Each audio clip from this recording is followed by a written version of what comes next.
This conference will now be recorded.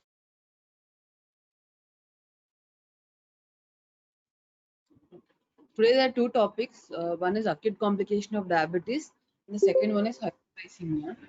Okay, coming to acute complications, there are three things. One is diabetic ketoacidosis, hyperosmolar hyperglycemic state, and hypoglycemia. Pathogenesis, it can be due to absolute or relative insulin deficiency, an increase in counter-regulatory hormones like glucagon, catecholamines, cortisol, and growth hormone. Okay. Coming to diabetic ketoacidosis, three main features what you see are hyperglycemia, metabolic acidosis, and increased total body ketone concentration. Okay, basically the ketones which have increased in the body during DKR, one is beta hydroxybutyric acid, second one is acetoacetate, and third is acetone. Acetoacetate you measure in urine, beta hydroxybutyric acid you measure in the serum. Now coming to DK as such, what are the causes? Okay, one is omission or inadequate dosage of insulin, and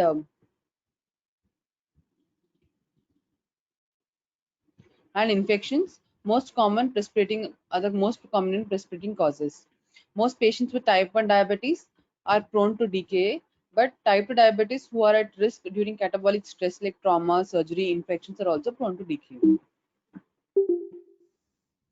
Coming to exact pathogenesis, hyperglycemia occurs due to increased gluconeogenesis, accelerated glycogenolysis, impaired utilization of the glucose peripheral tissue, which leads to free release of free fatty acids and unrestricted hepatic fatty acid oxidation and production of the ketones. Then there's also inflammatory state, which is mediated by many markers like TNF alpha, interleukin 6, interleukin 8, C-reactive protein, reactive oxygen species, lipid peroxidation, plasminogen activating inhibitor 1. All these mediate the inflammatory state and can lead to ketoacidosis. Now coming to hyperosmolar hyperglycemic state, it is can be seen due to hypoglycemia also, severe hyperglycemia. Uh, there is severe hyperosmolarity and dehydration. Dehydration is more in HHH as compared to DK. And DK is an active process, but HHS is a chronic process and a gradual process. That's why the dehydration is very predominant and more.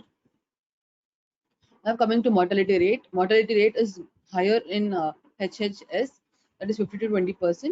Prognosis worsened in extremities of age, coma, hypotension patients, and severe comorbidities. Pathogenesis, it is almost same like DKA, okay, but the exact mechanism why you won't get ketoacidosis in HHS is not explained or detailedly. But what will happen is in HHS there is a relative deficiency of insulin, but the ratio of the insulin and glucagon which occurs is not such low or such sufficient to cause ketoacidosis or formation of free fatty acids. Okay, this table will show you the differentiation between DKA and HHS. DKA, there are three things: one is mild, moderate, and severe, based on the plasma glucose levels. Okay, mild is not only plasma glucose levels, based on the other factors also. I'll tell you now. Mild is plasma glucose levels more than 200. Arterial pH is 7.25 to 7.3. Bicarbonate is 15 to 18. Urine ketone acids are positive. Serum ketones is positive. Effective serum osmolality is variable. Anion gap is more than 10 and they are alert. Coming to moderate and severe, moderate is the same plasma glucose more than 250. Arterial pH is 7 to 7.5. Bicarbonate is 10 to 15. Urine and serum ketones are positive. Effective serum osmolality is variable. Anion gap is more than 12. Mental status is drowsy, or it can be patient can be alert also. In severe, arterial pH is less than 7, bicarb is less than 10, urine and serum ketones are positive, effective serum osmolality is variable, anion gap is more than 12, mental status is stupors or they will be in coma. Okay, one main feature you have to see in HHS is they won't have ketoacidosis. The keto acids also, whatever are found in serum and urine, they can be trace amounts, but they're not significant enough to cause ketosis. Okay, so HHS plasma glucose is more than 250. Okay, Arterial pH is more than 7.3. It's not in the acidotic range. It will be in the normal range. Bicarb is more than 18. Same thing here. It's not in the acidotic range. Urine and serum ketones are small. Effective serum osmolarity is more than 320. It can go up to 360, 380 also. Anion gap is variable. Mental status also, there will be stuporous and coma. History and physical examination. Now coming to the, I'll tell you first about DKA. Okay, DKA and HHS is the same. I'll just tell you what are absent in HHS. Okay, and what are present in DKA. Now coming to symptoms: nausea, vomiting, thirst, polyuria. All these occurs due to because of hyperglycemia. There will be shift in osmolarity, and shift of fluid, which lead to osmotic diuresis, which in turn cause thirst, polyuria, nausea, vomiting. Okay, then abdominal pain, shortness of breath are the symptoms. In HHS, abdominal pain is absent, nausea and vomiting plus or minus. Okay, they'll predominantly present with thirst, polyuria, dehydration. If the consciousness is intact or if thirst center is intact, they'll have thirst. If thirst center is damaged, then they can present with hypernatremia also. Okay, coming to physical findings, they'll have tachycardia, dehydration, hypotension, tachypnea, Kussmaul respiration or respiratory distress, abdominal tenderness. It may resemble acute pancreatitis or surgical abdomen. Okay, other things are lethargy, obtundation, cerebral edema, possibly coma. These are the physical findings. Okay, physical findings which are absent in the HHS are they can not have abdominal tenderness. They will predominantly have lethargy, obtundation, and cerebral edema. Remaining things like tachycardia, dehydration, tachypnea will be present, but they won't have the characteristics Kussmaul breathing which you see in DK. Coming to precipitating events, it is inadequate insulin administration, infection like pneumonia, UTI, gastroenteritis, and sepsis, infarction, which involves cerebral, coronary, mesenteric, or peripheral, drugs like cocaine, and pregnancy. Now, coming to laboratory findings or whatever things you have to get it done. First thing is you have to get a metabolic panel, that is ABG, total counts, okay, electrolytes, okay. Then serum and urine ketones, urine analysis, same ECG, blood count, ECG, X-ray, urine, sputum, and blood cultures. The main aim is to find out the precipitating factors so that we have to prevent the precipitating factors and prevent further episodes of DKA, because DKA can occur very recurrently. And in most of the patients, the precipitating factor will be first inadequate dosage or skipping of dosage. Second thing will be infection. Laboratory findings. What you see is sodium usually can be low or normal. Phosphorus may be elevated. Okay. Phosphate is usually high. Amylase and lipase high. Okay. But to think it is pancreatitis, you have to see lipase more. What are the levels of lipase? Is it really elevated to cause pancreatitis, or it is falsely elevated because of salivary amylase, which is secreted in DKA? Now, this is the laboratory which will differentiate between DKA and HHS. Okay. Now, coming to DKA, as I have told you, the glucose is between 250 to 600. Sodium is normal. Potassium can be normal to increase. Magnesium chloride phosphate is normal. Creatinine is slightly increased.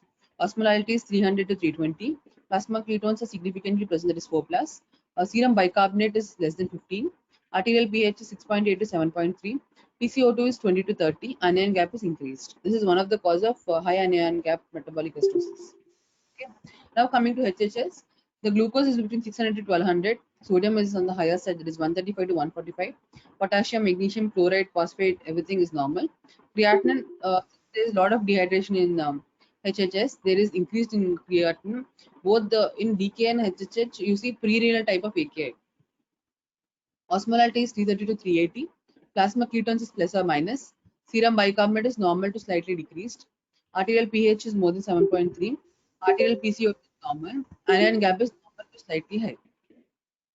These are the main differences between DKA and HHH. Okay, always remember, first thing is glucose, then plasma osmolarity, then ketones. Treatment is you have to correct the dehydration, you have to correct the hyperglycemia, correct the electrolyte imbalances, and monitor the patient. Now coming to fluid therapy is very important because there will be a lot of dehydration, which in turn can lead to irreversible renal failure. Okay, if you intervene at appropriate time and correct properly, then you can prevent the permanent damage to the kidney. Okay, expansion of the intravascular, interstitial, and intercellular volume and renal perfusion. Isotonic saline, that is 0.9%, is infused at a rate of 50 to 20 ml per kg body weight in first 1 hour first, or 1 to 1.5 hour during the first hour. Okay, corrected serum normal or elevated, then you have 0.25% NaCl infused at 200 to 500 ml per hour. Okay, if corrected serum is low, then you give 0.9% NaCl infused at 250 to 500 ml per hour. Fluid replacement should correct estimated deficits within first 24 hours. Frequent assessment in patients with renal or cardiac compromise. 6 to 12 hours to blood glucose level. You have to get the blood glucose levels to less than 250 mg and pH more than 7.3 and bicarbonate more than 18. If when the glucose comes under 250, add 5% dextrose to allow continuous insulin administration until ketonemia is controlled, and to avoid hypoglycemia, and to reduce the intercellular dehydration. Insulin therapy, you give a regular insulin, okay, via continuous infusion or by frequent subcutaneous or intramuscular injections. Initially, what you give is you give 0.1 units per kg bolus, followed by infusion of 0.1 units per kg per hour. Okay, or then you can titrate it, you can increase it or decrease it. If necessary, you can give second bolus also of 0.1 units per kg. Fluid therapy, same continuation, should decrease plasma glucose concentration at a rate of 50 to 75 mg per deciliter per 1 hour, and if not, the insulin infusion should be increased every hour until a steady glucose decline is achieved. And plasma glucose reaches 200 mg in DKA or 300 mg in HHH, it is possible to decrease the insulin infusion rate to 0.02 to 0.05 units per kg per hour, at which time dextrose must be added to the intravenous bolus. Maintain blood glucose levels between 150 to 200 DKA and 250 to 300 in HHS. Subcutaneous rapid-acting insulin analogs 1 or 2 hours in non-ICU patients has been shown to be safe and effective. Now,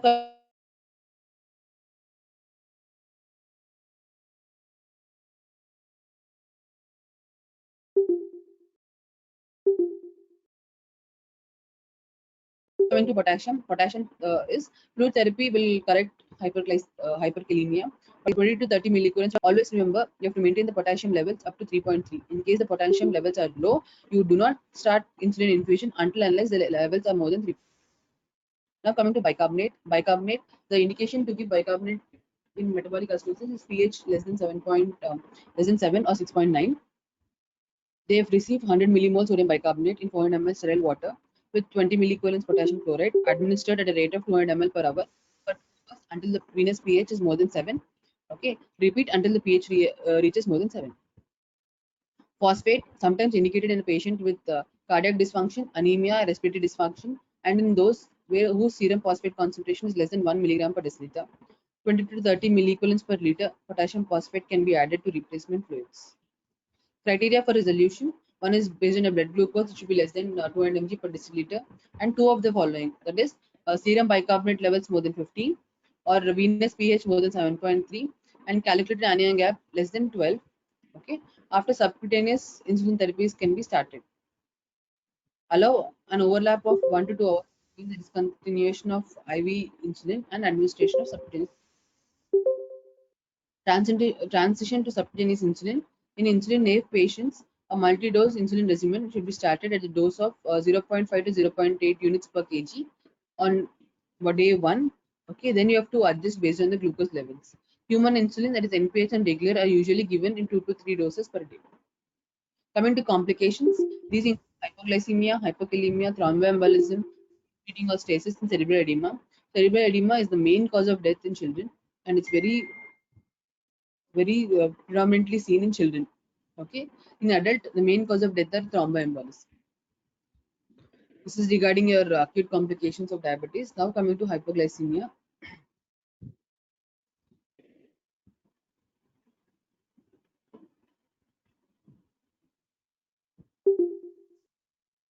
Coming to the definition, glucose levels less than 55 milligrams per deciliter with symptoms that are relieved promptly after glucose level is raised in documented hypoglycemia. is called documented hypoglycemia.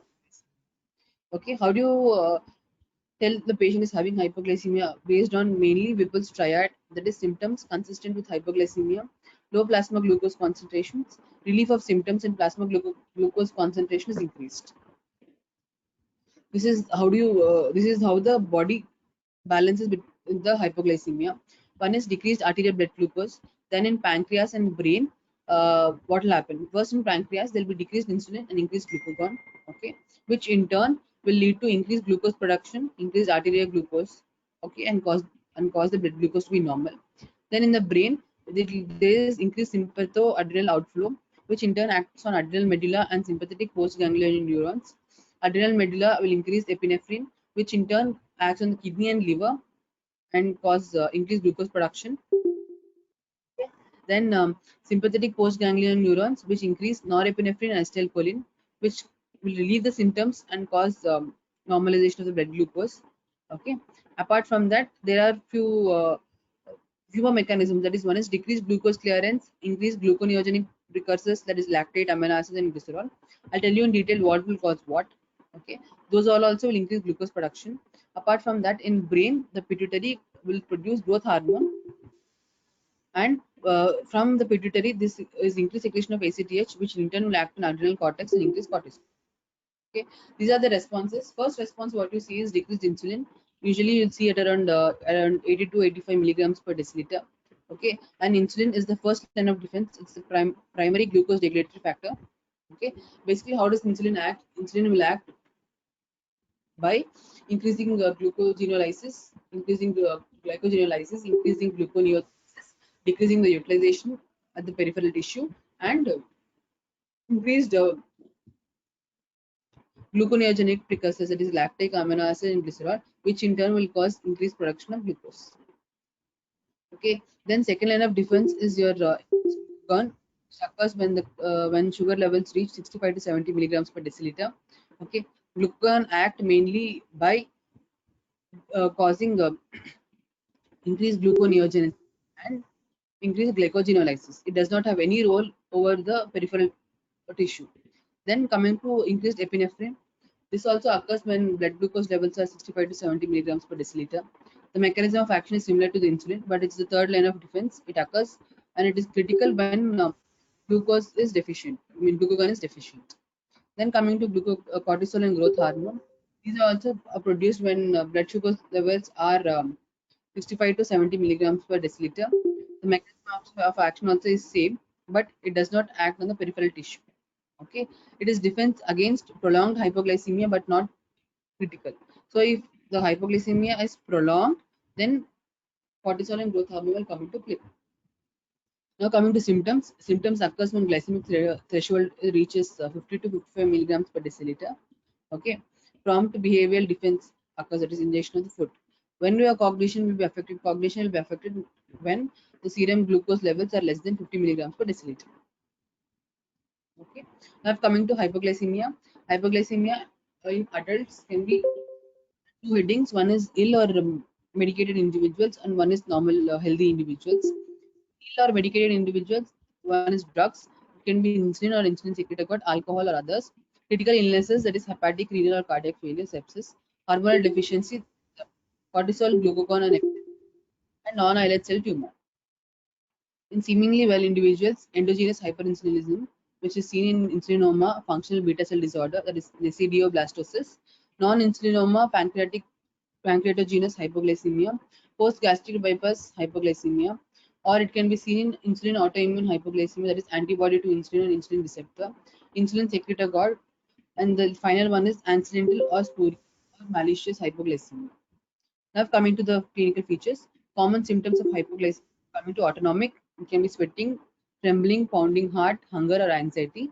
Neuroglycopenic, it can be confusion, drowsiness, speech difficulty, inability to concentrate or incoordination. Non-specific are nausea, tiredness, headache. They can be increased of both blood pressure and heart rate. Okay, signs as I've told you, pallor, diaphoresis, increased heart rate and increased systolic blood pressure, but may not be raised in an individual who has experienced repeated and recent episodes of hypoglycemia, which is called as hypoglycemic unawareness, which occurs due to autonomic dysfunction, which I'll tell you later. Now coming to hypoglycemia and diabetes. Hypoglycemia is most commonly as a result of treatment of diabetes.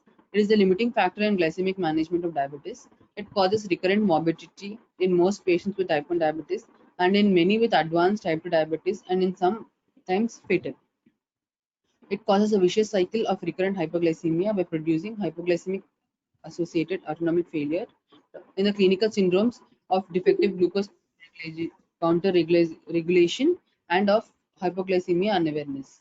Okay, conventional risk factors are: one is relative or absolute insulin excess, as it occurs when insulin doses are excessive, ill-timed, or of wrong type. The influx of exogenous insulin glucose is reduced. Insulin independent glucose utilization is increased, that is during exercise. Sensitivity to insulin is increased. Endogenous glucose production is reduced, or insulin clearance, that is in glucose renal failure.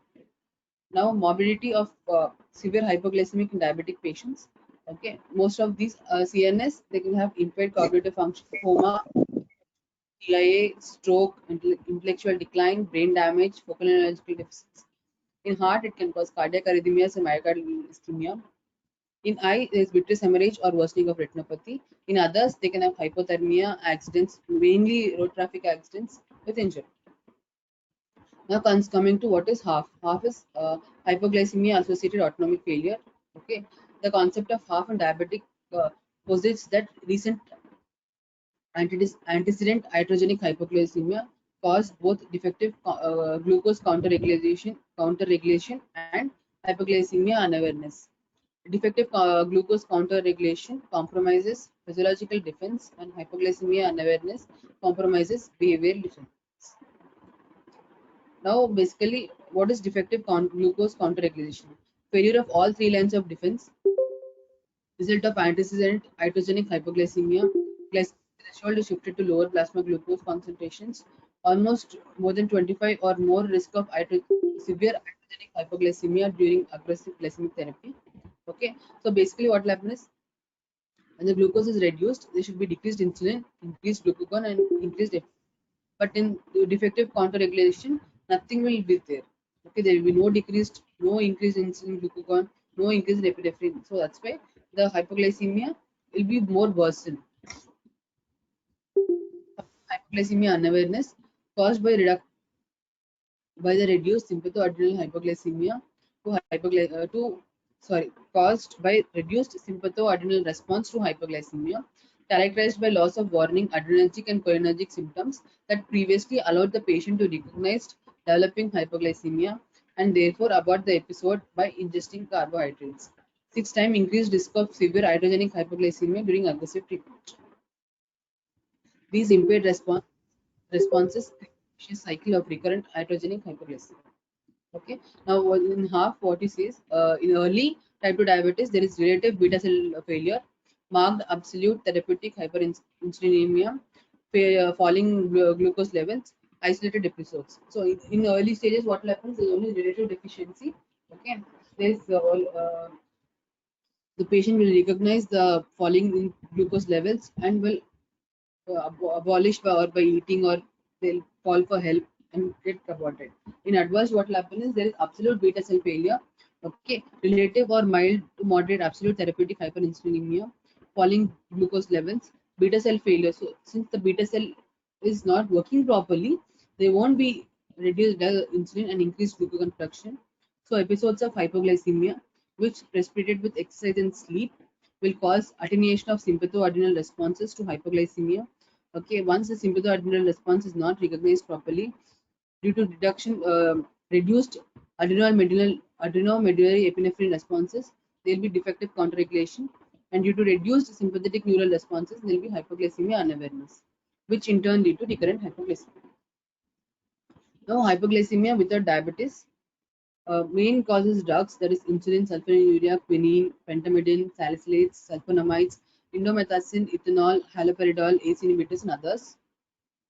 Then coming to critical illnesses, renal, hepatic, or cardiac failure, sepsis, others are second only to drugs as causes of hypoglycemia. Coming to hormone deficiency, hypoglycemia can occur with prolonged fasting in patients with primary adrenocortical failure, that is Addison's disease, or hypopituitarism. Growth deficiency can cause hypoglycemia in young children. Non-beta cell tumors occurs occasionally in patients with large mesenchymal or epithelial tumors, that is hepatoma, adrenal cortical carcinoma, or carcinoids. Endogenous hyperinsulinism. Hyperglycemia due to endogenous hyperinsulinism can be caused by one primary beta cell disorder, that is typically a beta cell tumor, insulinoma, sometimes multiple insulinoma, or a functional beta cell disorder with beta cell hypertrophy or hyperplasia can be seen. An antibody to insulin or to the insulin receptor, a beta cell secretagogue such as sulfonylurea, or ectopic insulin secretion. There are few inborn errors of metabolic disorders causing hypoglycemia. Few cause only fasting, few cause only postprandial, and one is exercise-induced hypoglycemia. Those which cause fasting are disorders of glycogenolysis, that is basically glycogen storage disorders 0, 1, 3, and 4, and Fanconi-Bickel syndrome. A defect in fatty acid oxidation also result in fasting hypoglycemia. These defects can include one defect in carnitine, second one fatty acid oxidation, that is acid beta oxidation disorders, then electron transfer disturbances, then ketogenesis disorders. Then coming to postprandial hypoglycemia, these errors include glucokinase and potassium channel mutations, congenital disorders of glycosylation, and inherited fructose intolerance. Then coming to the third one, exercise-induced hypoglycemia. It results in hyperinsulinemia caused mainly by increased activity of monocarboxylate transporter 1. Now coming to treatment, urgent treatment is mainly by intravenous fluids. Okay, oral treatment with glucose tablets is something called glucotab or glucose-containing fluids, candy or food is appropriate if the patient is able and willing to take these. Initial dosages of IV glucose is 20 grams of glucose. Unable to take oral food, there will be parenteral therapy. IV glucose 25 grams bolus followed by infusion guided by serial plasma glucose measurements. Okay, or you can give injection glucagon, that is 1 milligram subcutaneous IM, can be used especially in type 1 diabetes, and it has no role in alcohol-induced hypoglycemia. Somatostatin analog like octreotide can be used mainly in sulfonylurea-induced hypoglycemia. These treatments raise plasma glucose concentrations only transiently, and patients should therefore be urged to eat as soon as is practical to replete glycogen stores. Non-diabetic hypoglycemia definitive management depends on underlying etiology. Offending drugs should be discontinued. Underlying critical illness should be treated. Cortisol and growth hormone should be replaced if necessary. Surgical, radiotherapeutic, therapeutic or chemotherapeutic reduction of non-islet cell tumor. Surgical resection of an insulinoma is curative. Medical therapy with diazoxide or octreotide can be used if resection is not possible and in patients with a non-tumor beta cell disorder. So this is for today, hypoglycemia and acute complications. Okay, in next class, I'll tell you about chronic complications and then obesity. These are the last two topics left over for you in endocrinology. Okay, I hope everyone has sent your attendance.